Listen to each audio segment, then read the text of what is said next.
2024 presidential contest, as well as the country's future.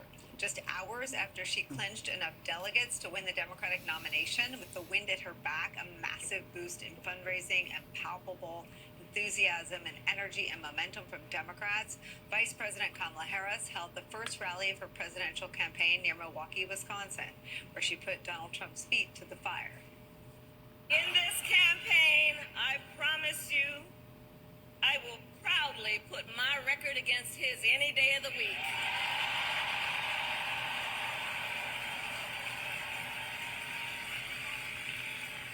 As Attorney General of California, I took on one of our country's largest for-profit colleges that was scamming students. Donald Trump ran a for-profit college that scammed students. As a prosecutor, I specialized in cases involving sexual abuse.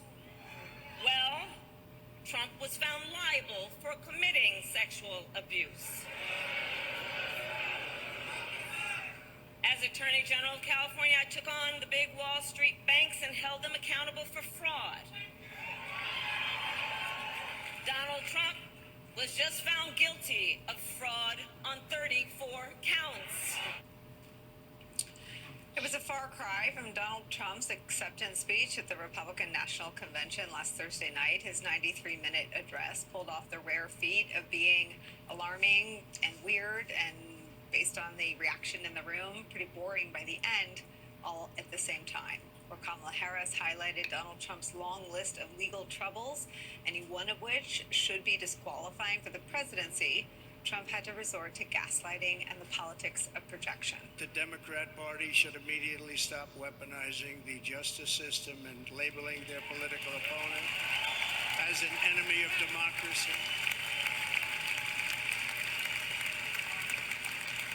Especially since that is not true. In fact, I am the one saving democracy for the people of our country.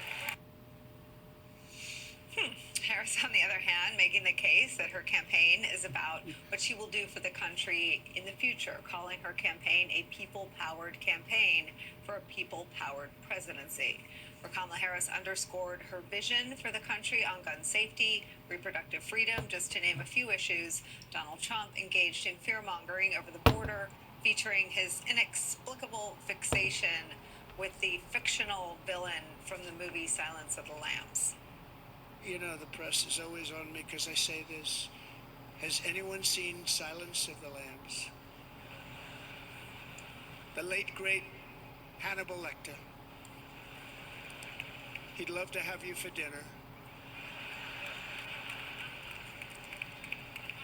That's insane asylum.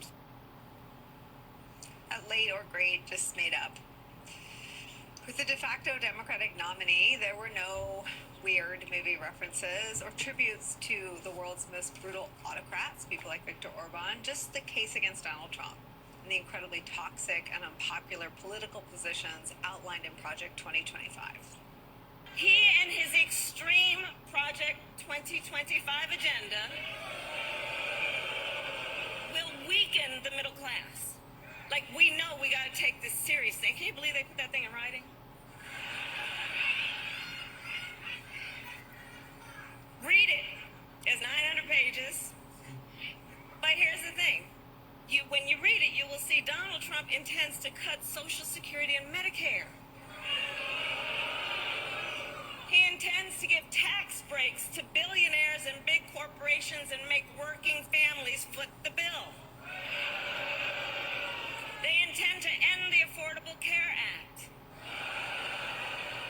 and take us back then to a time when insurance companies had the power to deny people with pre-existing conditions. Remember what that was like? Children with asthma, women who survived breast cancer, grandparents with diabetes. America has tried these failed economic policies before, but we are not going back. We are not going back. Not going back. We're not. We are not.